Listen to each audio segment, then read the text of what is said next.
I sat in my home studio, surrounded by the usual chaos. Canvas prints scattered across the floor, tech monitors casting a dim glow in the low light, and half-finished projects propped against the walls. The lingering scent of turpentine mixed with coffee filled the air, and my fingers were still stained with paint from earlier. It was just another Thursday afternoon. Or so I thought. Then, my phone rang from the desk, slicing through the quiet hum of the room. Expecting a text from Claire reminding me to grab groceries or something equally routine, I glanced at the screen. But the name flashing before me made my breath hitch. Forbes. My pulse pounded as I read the headline. Forbes Billionaire List. Meet the secretive digital art mogul behind a $5.1 billion NFT empire. And right there, in bold letters, was my name. I blinked, half expecting the words to rearrange themselves into something else.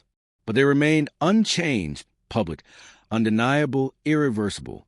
The weight of it settled over me, slow and steady, like water seeping into cracked earth. For 12 years, I had kept this part of my life hidden. My real life, not the one everyone assumed I lived. My wife, Clara, her father, Gerald, and her mother, Margaret, they all thought I was just another struggling artist, scraping by on odd jobs and passion projects. I let them believe it. It was easier. No questions, no judgments, no need to justify myself. But now, the illusion had been shattered. The ground beneath me shifted. Beside my phone, an elegant, gold-lettered invitation lay on the desk, a crisp, formal reminder of the family reunion happening in 2 days at Gerald and Margaret's sprawling estate. I had been dreading it for weeks. Just yesterday, Clara had pulled me aside, her voice edged with warning. Please, don't humiliate the family this time. She meant don't show up in paint-stained clothes. Don't talk about art no one cared about. Don't give her father another reason to smirk at me. I had nodded, staying silent as always. But now, with that Forbes article staring back at me, everything had changed. Leaning back in my chair, I stared at the ceiling, my mind racing. How had this happened? Jules, my assistant, had warned me last month that Forbes was digging into my business. She was always ahead of the game, her sharp, deadpan voice delivering facts without emotion. They're on to you, she had told me over the phone. Your anonymous days are numbered. I had brushed it off, told her to keep the jet fueled and the island ready, just in case. But seeing it now in print, with my name attached to words like millionaire and mogul, it felt like someone had kicked the legs out from under my chair. Clara had no idea. Her parents had no idea. No one did. For 12 years, I had played the role they expected. The broke dreamer married to their picture-perfect daughter.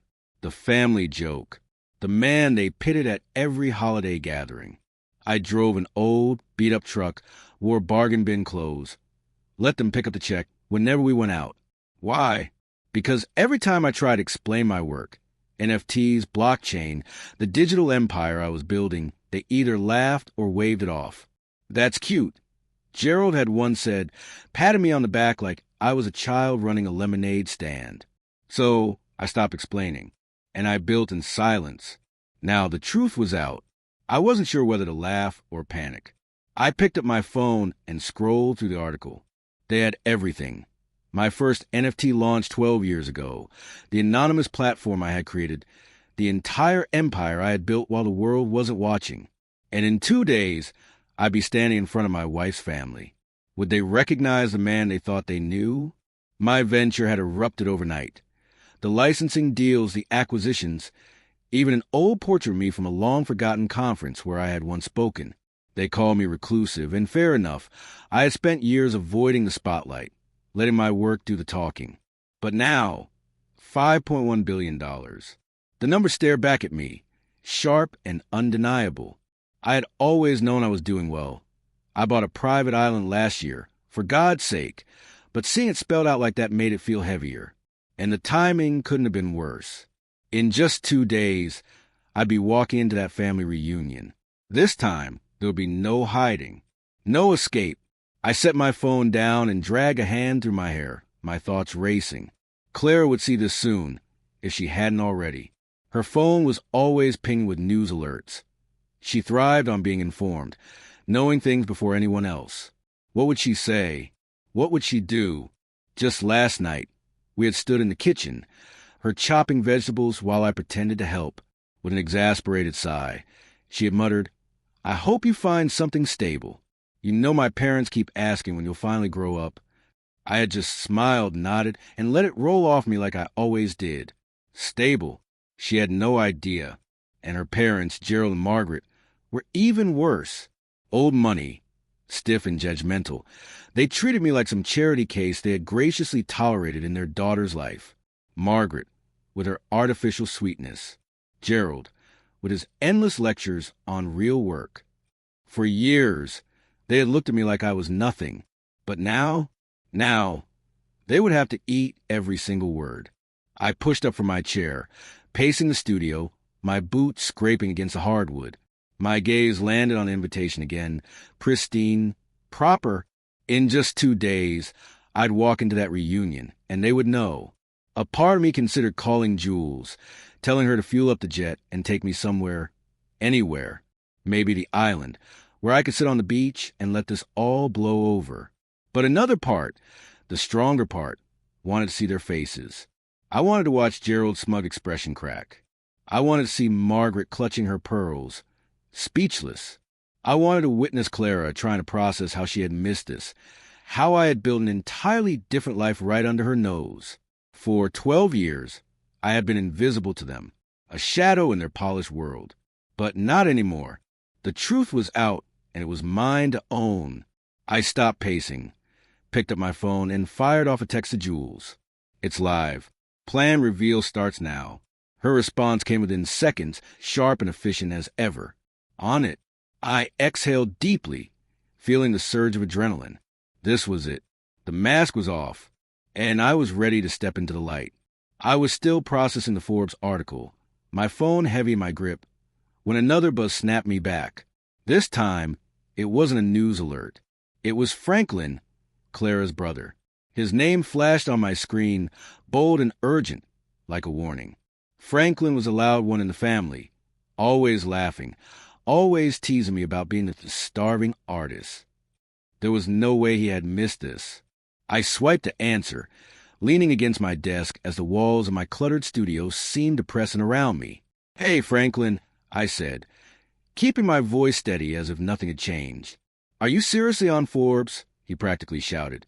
"No hello? No warm-up? Just straight to it." His voice cracked with disbelief. "Billionaire? Are you in witness protection or something? What the hell is going on, man?" I could hear the strain in his tone, the way his brain scrambled to make sense of it. I let out a quiet chuckle, more to myself than him. "Yeah, it's me. No FBI manhunt. No secret identity. Just me." Silence stretched on the other end, like he was waiting for me to say it was all some elaborate joke. When I didn't, he let out a slow whistle. "Holy crap. Clara is going to lose her mind. You know that, right?" I didn't answer immediately, because I didn't need to. Just then, another message flashed across my screen. "Clara, a single link to the Forbes article.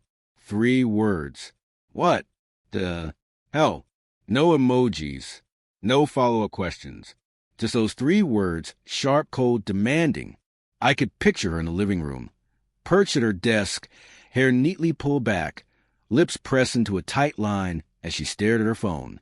She hadn't called, hadn't stormed into my studio, demanding answers like I half expected. Just that text, sitting there like a loaded gun. I refocused on Franklin, who was still rambling. "Dude, how?